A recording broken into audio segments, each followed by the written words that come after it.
right now. New details tonight in the search for a missing Almost Park woman and local realtor. So we've learned that a search warrant tied to her disappearance led to the Bureau of Alcohol, Tobacco, and Firearms investigating her husband, Brad Simpson, on an unrelated charge. Yeah, our KSAT Investigates team learned Brad Simpson facing a federal felony charge for illegally owning a gun. This gun. Court records showed this short-barreled rifle is one of the weapons that Brad Simpson kept at his home in Almost Park. The ATF says it wasn't registered to him. Law enforcement executed a search warrant at that home on October 9th, 3 days after Suzanne Simpson was reported missing. That warrant is tied to the search for her. And records show that 1 day later, one of Simpson's family members told law enforcement that Simpson had several firearms that they wanted to surrender. The family member grabbed several guns from a locked room at Simpson's home, and they then turned the weapons, including that rifle, over to Almost Park police.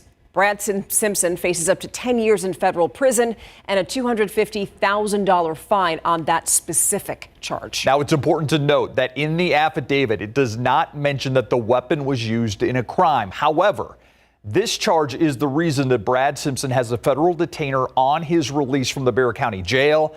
That detainer, also why his bond reduction hearing scheduled for this morning was canceled. So as for the latest in the search for Suzanne Simpson, authorities were confident that this morning they would have some answers today. But after yet another day of searching at a southeast Bexar County landfill, still no luck. The Almost Park police chief sent a letter to residents saying that he was confident they would recover Suzanne at the landfill, citing evidence, statements, and what he calls good investigative work as to what led them there. But after hours of searching, crews went home for the day. They are expected to pick up that search again tomorrow. That's right. John Paul Barajas has been covering this story now for a week, and he joins us now in the studio. JP. That's right. What we know right now is Suzanne was last seen October 6th, and there are reports of a physical altercation between her and her husband, Brad Simpson, that night.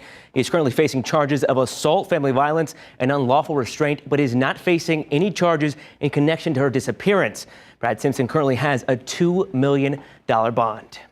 As this investigation plays out, we wanted to see how missing person cases were handled in general. So we got a one-on-one interview with a missing persons agent with SAPD, even though they aren't directly involved in this case. And he answered some of those questions many of us have been asking.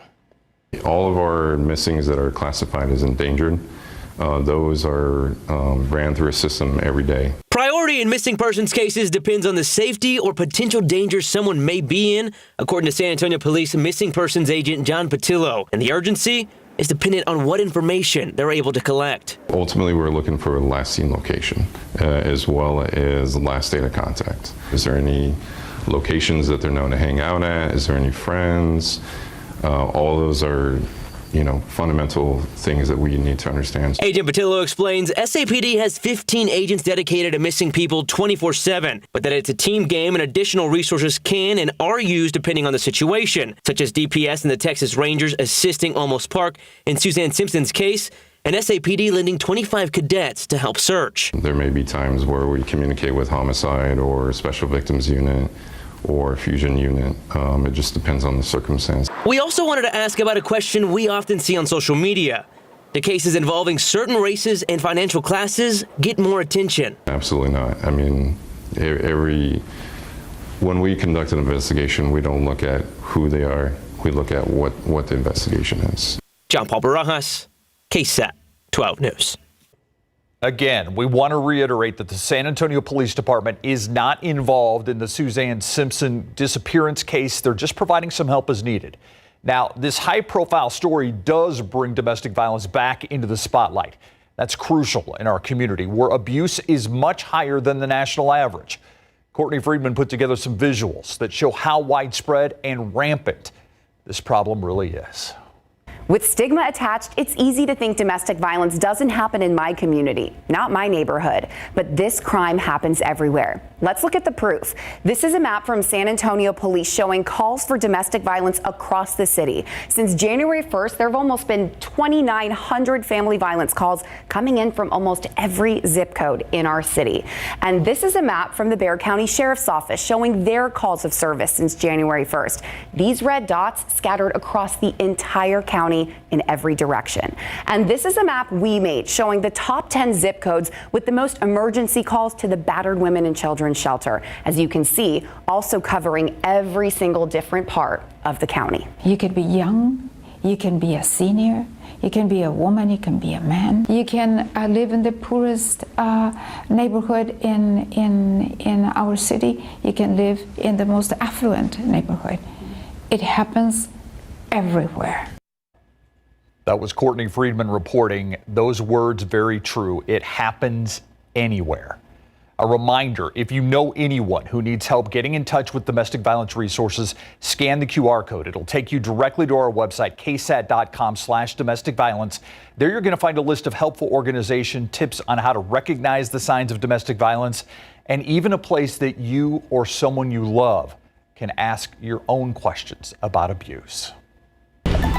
Tonight, for the first and last time this election cycle, Texans saw their two Senate candidates battling it out on the debate stage. So we had Senator Ted Cruz and Congressman Colin Allred. They met in Dallas for 1 hour. They sparred over the border, inflation, Israel, and trans athletes. And their exchange got especially heated when it came to the topic of abortion. It's time to finally tell the truth here. Senator Cruz just looked into a camera and lied to Texans about my position. Let's be very clear. You should look into the camera and speak to Kate Cox, who's watching right now, and explain to her why you said that this law that you said is perfectly reasonable, why she was forced to leave her 2 children behind and flee our state to get the care that she needed. Or look into the camera and talk to Amanda Zarowski, who's watching right now, and explain to her why it's perfectly reasonable that because she had a complication in her pregnancy and was denied care so long that she may never be able to have children of her own. If you listen to Congressman Allred's answer, at no point did he make any reference to his own record. He desperately wants to hide from the fact that as a congressman, he voted to strike down Texas's parental notification law. He voted to strike down Texas's parental consent law. He voted to legalize late-term abortions, including the 8th and 9th months. He says he wants to codify Roe versus Wade, but that's not what he voted for. By the way, that debate lasted 1 hour. The latest poll from the University of Houston shows Cruz polling 4 points ahead of Allred with 50% support. Early voting in our state starts next Monday, October 21st, and it continues through November 1st. The murder of an 18-year-old in 1981 still remains unsolved. Last year, Larry Allen West charged in the murder of Carol Joyce De Leon. Today, we learned that the case against him was dismissed last week. De Leon's body found along I-35 in Comal County more than 40 years ago. The day before her death, authorities said she was at a nightclub here in San Antonio. An autopsy revealed that De Leon died from multiple gunshot wounds. Last year, DPS revealed that DNA testing from evidence in that case led to the identity of West. He'd been waiting to be indicted while out on bond since his arrest last year, but again, last week, the case against him dismissed by the Bexar County District Attorney's Office due to insufficient evidence. In other news, justice was served in a different case. A man was sentenced to 30 years in prison for the death of a 36-year-old man last summer. This is related to a deadly shooting that happened in June of last year in a neighborhood near I-37 and Pecan Valley Drive. A Bexar County jury convicted 38-year-old Joseph Limon for the murder of Gilbert Garcia. On the night of June 14th of 2023, Limon showed up at the home of his child's mother and saw Garcia's car right outside that home. Garcia was the father of the woman's other child. So the Bexar County District Attorney's Office said that Limon confronted the woman about Garcia being there and that escalated into a physical altercation. Garcia came out to defend the woman, and that's when Limon shot Garcia in the chest. When officers arrived at the scene, they arrested Limon after a short standoff, and he later confessed to police, which was also corroborated by witness statements and physical evidence. Still to come on the Nightbeat, a local school district fighting to keep records under wraps. Why SAISD hired an attorney to keep the superintendent's personal development sessions private. And why some parents are upset about that. It's your right to know, or potentially your right to know. A school district fighting to keep some of the superintendent's conversations under wraps. San Antonio ISD Superintendent Jaime Aquino has a professional development coach. The district agreed to pay for up to 3 of the coach's trips to and from San Antonio. And as KSAT investigates, Daniela Ibarra explains, the district's attorneys say that information about Aquino's relationship with that coach should be kept private. Laughter once echoed in Lamar Elementary's hallways. For a while, Devontre Johnson's 2 kids loved it there. They were excited. We were always talking. They were very enthused. They didn't have homework. Over the last year, Johnson has done his own homework on the district. His kid's school is one of 15 shut down by right-sizing. Superintendent Jaime Aquino said the decision came down to resources. This inequity extended far beyond financial matters. Criticism about those financial struggles and transparency have defined Aquino's 2-year tenure. I didn't feel like the district was being transparent about where or how money was being spent. This year, heating system failures forced the district to shut down for days. The district has refused to answer how they've reduced lead found in its water, and Aquino's spending on travel has been called into question. He's not acting in our interest. State data from last school year shows Aquino made more than $334,000. His contract shows there's a few other perks. The district agreed to pay for Aquino's membership fees for professional organizations, a monthly car allowance, and expenses for Aquino's personal development coach. What do you think a personal development coach is? That sounds so ambiguous. Taxpayers are on the hook to pay for up to 3 of that coach's trips to and from San Antonio. So we asked the district for those receipts and emails and texts between Aquino and that coach. SAISD spokeswoman Laura Short told us there haven't been any expenses. For the first time, Superintendent Jaime Aquino sat down with us to talk about it. What exactly does this personal coach do for you as a district leader? So let me give you a little bit of background, and I will push back. It's not a personal coach. It's says a that in your professional contract, coach. though. It's a professional coach, yeah. Okay. A personal coach, professional coach. I requested that I was going to get a coach that would help me. It was my first superintendency, and to help me grow. But the district's attorneys are fighting the release of any records, saying the coach is not involved with district business. My coach helped me a lot with understand the Texas school finance system, because I was new to Texas, to understand the landscape, to understand our TEKS and our STAR assessment, to understand the reality of the community. State of Texas, it's a very complex school finance system. It sounds like he's helping you navigate district business. Yeah, of course. That's the purpose of it. Okay, well, it says right here the executive coach is not involved in conducting district business. And this is from the attorneys that SAISD has hired when we asked for records. Yeah. Trustee Ed Garza is one of the board members who approved this coach. Don't you think the public has a right to know what that conversation looks like between Superintendent Aquino and this coach?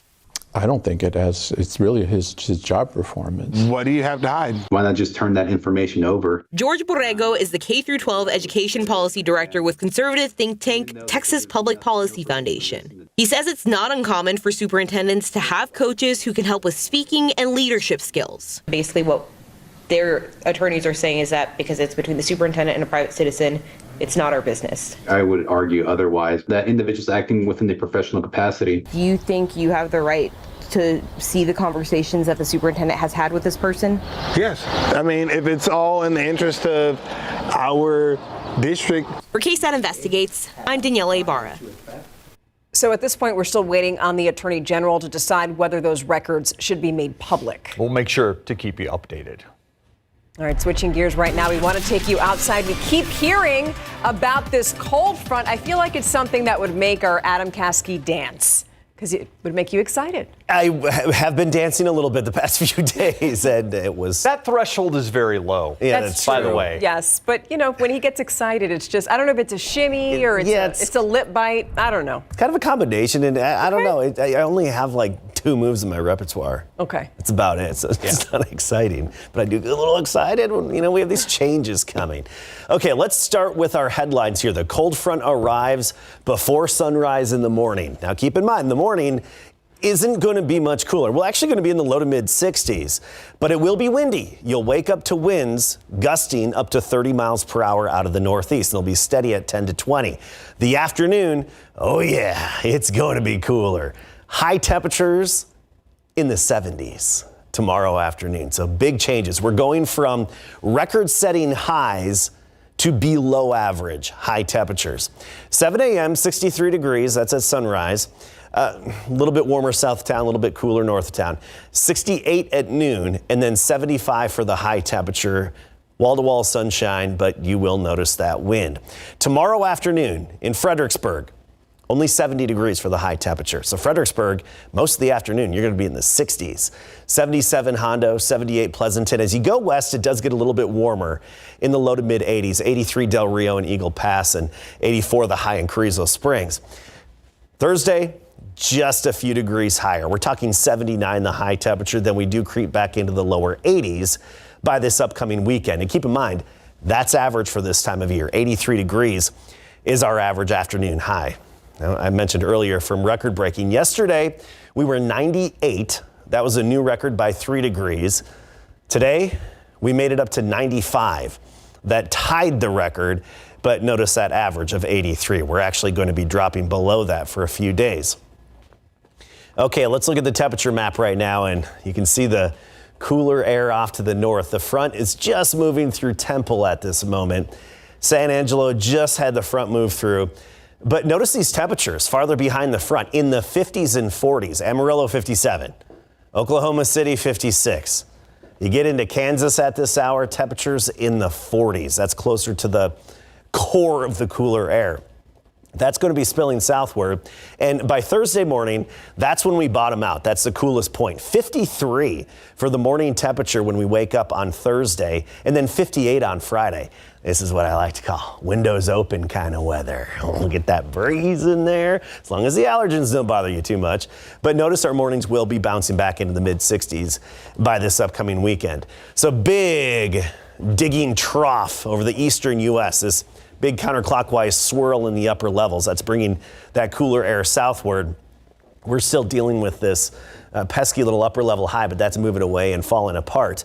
Now, this big trough, that's going to be associated with some active weather, but we're actually going to be looking at another one off to the west. That drops into the western U.S. I wish I could say it brings us good rain chances, but it doesn't. It's going to stay over the Four Corners. Parts of West Texas and the Panhandle will get the rain from that system by this weekend. For us, it's a 20% chance. I think that's the best we can do on Saturday. So noticeable temperature changes, especially when you compare afternoons. We're talking a 20-degree difference. And we've got some great shots of the comet spotted again this evening over San Antonio. You can go to KSAT Connect for some of those pics. Lovely. Thank you. All right. So they lost, but they did not seem to like they lost their focus. They seemed locked in on the mission, Mary. Yes, I would say so. The San Antonio Spurs ventured over to South Beach, and they came close, but came up just short of their first win on the road in the preseason. We've got the highlights and post-game preview coming up. Plus, Cowboys defensive coordinator Mike Zimmer admits where he went wrong in Dallas's loss to the Lions. That and more coming up.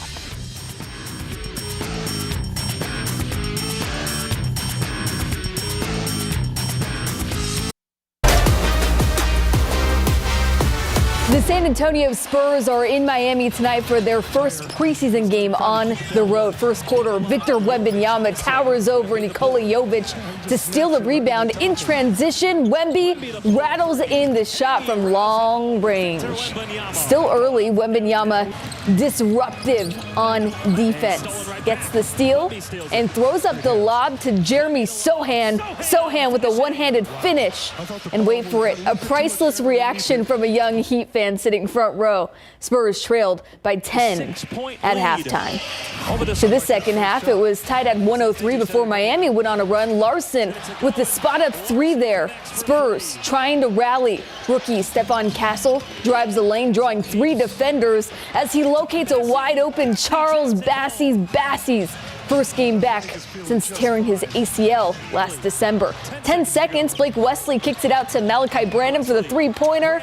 It goes, but the Spurs would run out of time. Final from South Beach: Heat 120, Spurs 117. Sohan finished with a double-double. 5 Spurs players were in double figures in scoring. Chris Paul had 5 assists and 6 turnovers. Wemby added 8 points and 7 boards, but the Spurs as a team gave up 25 points off 21 turnovers. I think, you can realize with a, experienced team like Miami, how physical they are. We had way too many turnovers today. So it's just, learning from a team like that who's experienced and, being through battles. So, yeah. Well, the Dallas Cowboys bye week comes at a necessary time for the team's injured defense, with veteran playmakers like Micah Parsons, Eric Kendricks, DeMarcus Lawrence, Deron Bland missing some time. The unit is hurting. On Sunday, the Lions scored on their first possession, then had a 20-point second quarter, which Cowboys defensive coordinator Mike Zimmer admits may have caused him to hit the panic button too early. I probably panicked on some calls early because they hit us with some things early, and so I changed up a little bit, probably a little too soon. When we've been bad, it's like it just steamrolls. It goes bad. So guys, sometimes they try to, I'm gonna go make a play, so I'm gonna go do this, or I'm gonna go do that, and then it gets out of whack fast. The Cowboys have given up 167 points in their last 4 home games, which is the 3rd most points allowed by any team in a 4-game home span in NFL history. Well, with Texans running backs Joe Mixon and Dameon Pierce now healthy, Houston found itself in a position where they could comfortably trade away Cam Akers to the Minnesota Vikings pending a physical for a conditional 6th-round pick in 2026. The Vikings will also receive a conditional 7th-round pick in 2026. A healthy running back room opens things up for a Texans offense working to grow even more explosive. It's not an easy job. It's a crazy job. This sport is just brutal on everyone's body, as y'all all know. But, the healthier the running back room, the more consistent we can be in the run game and just help CJ out, just help those guys in the pass game out, because we got the playmakers. We got the playmakers, and they can do their job even when it's hard. So imagine us giving them an easy way out, like just making their job that much more easier, let them guys go ball, because we got the dogs. Right after the break, UIW taking advice from one of the greatest college football coaches of all time, Nick Saban. If a football is in Jalen Waltall's vicinity, he's catching it. First of all, UIW quarterback Zach Calzada, great job extending the play. Then Waltall does his best Randy Moss impression, snatching the ball out of the quarterback's hands and taking it the distance for a 71-yard touchdown reception in the Cardinals' 55-10 win over Nichols on Saturday. Calzada and Waltall are quickly growing one of the best connections in college football. The 4-2 Cardinals next host McNeese State, and head coach Clint Killough trying to keep his team grounded after back-to-back weeks of 55-plus point performances. That's kind of a dilemma in college football. I think Nick Saban alluded to that last week. We watched a video on Sunday of Nick Saban doing an interview with Pat McAfee, just talking about the dilemma in college football and just the highs and the lows of it. And teams having really big wins and then battling complacency and arrogance and things of that nature. So that won't be an issue. We got a window of an opportunity. We have a decision to make every single week. No one else controls the way that we play on Saturday. So we're gonna not allow complacency and arrogance to ruin what we've worked so hard for. That's some great advice from Coach. Yeah, he's obviously been paying attention to Nick Saban. Yes. Yeah, thanks, Mary. We'll be right back. All right, it doesn't feel like fall yet, but we're almost halfway through October, so you want to head out to a pumpkin patch or a corn maze? The weather's about to change. We have an article on KSAT.com to help you pick a place to visit. Yeah, just scan that QR code on your screen. It'll take you directly to this website. There are several locations in San Antonio and also the surrounding areas that are hosting fun fall activities. Besides having those locations listed out for you, we also have an interactive map that will help you find a location right near you. That's it for the Nightbeat. Don't forget, Good Morning San Antonio at 5 a.m. Have a wonderful night. We'll see you tomorrow.